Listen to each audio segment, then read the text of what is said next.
அனைவருக்கும் வணக்கம். இராமாயண கதை தொடர் சொற்பொழிவாக பல காணொளிகளாக தொகுத்து வழங்கலாம் என்று ஒரு முடிவு எடுத்துள்ளேன். அதுக்கு உங்கள் பேர் ஆதரவை வேண்டுகிறேன். இந்த எண்ணம் எங்கேருந்து வந்தது அப்படின்னு சொன்னால், எத்தனையோ கதைகள் இருந்தும் இந்த இராமாயணம் மக்களுக்கு நல்ல ஒரு வழிகாட்டியாக இருக்கிறது. அதில் உள்ள பண்பாடு, முன்னொரு காலத்தில் வாழ்ந்த மக்களுடைய நிலை, அவர்கள் எவ்வாறு வாழ்ந்தார்கள், நல்ல மாதிரியாக எவ்வாறு வாழ்ந்து சிறந்து விளங்கினார்கள் என்பது இந்த கதையின் மூலம் தெளிவாகிறது. இதை உங்களுக்கு காணொளியாக நான் சொற்பொழிவாக தரலாம் என்று முடிவெடுத்துள்ளேன். உங்களுடைய ஆதரவை வேண்டுகிறேன். இராமாயணத்தை பற்றி பார்ப்போம். இந்த இராமாயணத்தை இயற்றியவர் வால்மீகி.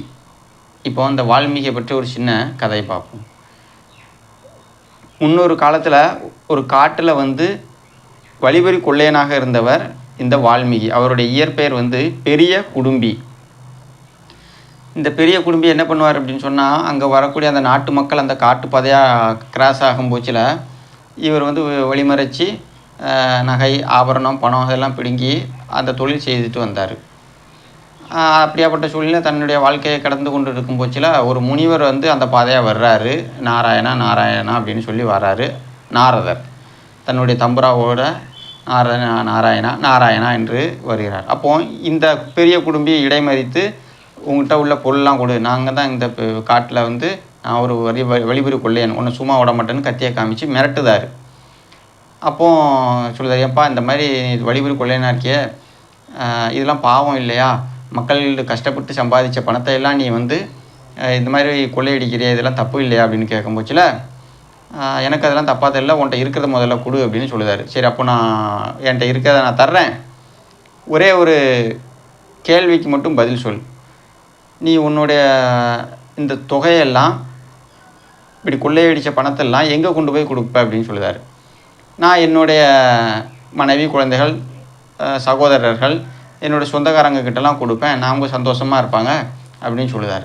ஓ, அவங்க சந்தோஷத்துக்காண்டி நீ கொள்ளையடிக்கிற அப்படின்னு கேட்குறாரு. ஆமாம் அப்படின்னு இந்த பெரிய குடும்பி சொல்லுதான். சரி, அப்போது அவங்கக்கிட்டே ஒரு கேள்வி கேட்குறேன், நீ அங்கே போய் அவங்கக்கிட்ட ஒரு கேள்வி கேட்டுவா, நான் என்கிட்ட உள்ள எல்லா பொருளையும் தந்துடுறேன் அப்படின்னு சொல்லுதார். என்ன கேள்வி கேளுங்க அப்படின்னு கேட்குறாரு. இந்த மாதிரி இது கொள்ளையடிக்கிறது பாவம், அந்த பாவம் ஒன்று சேருது.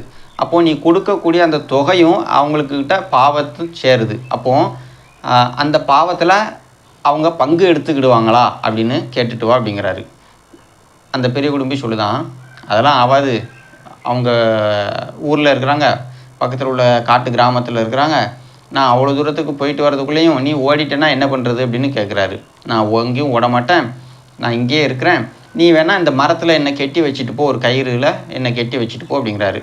அதே போல் அந்த பெரிய குடும்பியும் அவரை கயிற்றில் கெட்டி போட்டுட்டு ஒரு 10 நிமிஷத்தில் வரேன் அப்படின்னு அவர் கிளம்பி போகிறாரு.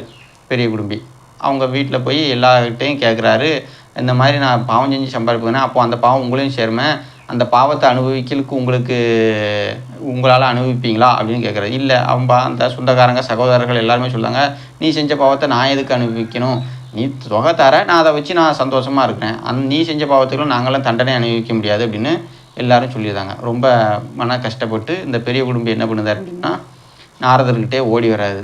முனிவரே, இந்த மாதிரி நான் எவ்வளவோ தொகை கொடுத்தும், இவங்க எவ்வளவோ பணம் கொடுத்தும் என்னோடய சந்தோஷத்தில் மட்டும்தான் பங்கு எடுத்துக்கிட்டாங்களே தவிர, பாவம் வரும்போச்சில் பாவத்தான விளையாட துன்பத்தை நான் அனுபவிக்க மாட்டேன் அப்படின்னு அவங்க என்னை கலட்டி விடுதாங்க அப்படின்னு இந்த பெரிய குடும்பி நாரதர்கிட்ட சொல்லுதார்.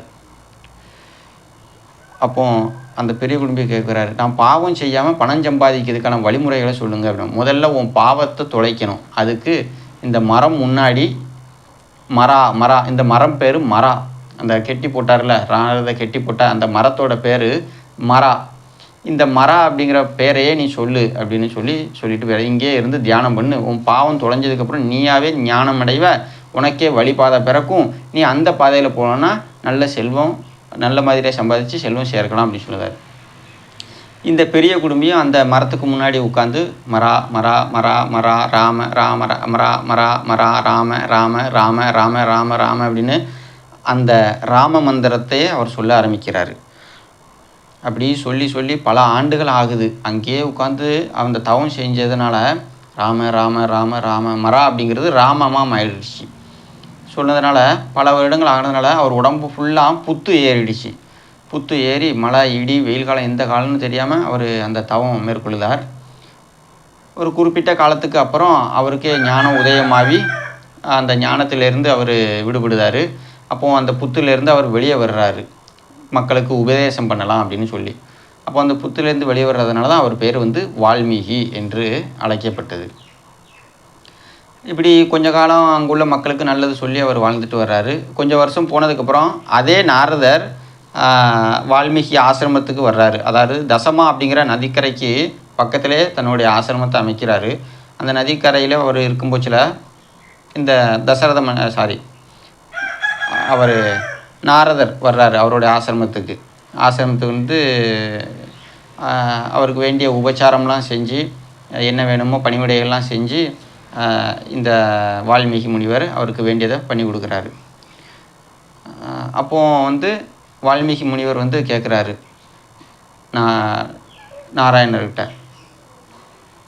நாரதர்கிட்ட கேட்குறாரு, இந்த உலகத்தில் நேர்மை, நியாயம், வீரம், தர்மம், வீரம் புரிந்திய மனிதன் யாரும் இருக்கிறாங்களா, அவங்கள நான் பார்க்கணும் அப்படின்னு சொல்லுறாரு. அப்படிப்பட்ட மனிதன் வாழ்ந்தார் அப்படின்னு சொல்லி அந்த ராமனுடைய வரலாற்றை வால்மீகிக்கு சொல்லுறார். இந்த மாதிரி நடந்தது அப்படின்னு சொல்லி ராமனுடைய வரலாற்றை எடுத்துரைக்கிறார். அதெல்லாம் நல்ல நினைவில் கொண்டு அவர் இருக்கிறார் அப்படின்னு சொல்லி அந்த ராமா ராமா ராமா அப்படின்னு சொல்லுறார். ஓ, அப்போ நீங்கள் என்கிட்ட சொன்னது இந்த மந்திரம் தானா அப்படின்னு சொல்ல. இல்லை, நான் அந்த மரத்தோடைய பேரை தான் சொன்னேன், நீ தான் மாறி ராமா ராமா ராமா அப்படின்னு சொல்லி அவர் புகழையே பாடுனதுனால உனக்கு நல்ல முக்தி கிடைச்சிது. இந்த ராம அவதாரத்தை நீ நினைவில் வச்சுக்கோ அப்படின்னு சொல்லி அவர் சொல்லிட்டு கிளம்பிடுறாரு. அதே போல் அந்த தசமா நதிக்கரையில் தன்னுடைய வாழ்க்கையை தொடங்கிட்டு இருக்கும்போதுல ஒரு நாள் அந்த நதிக்கரை ஓரத்தில் கிளையில்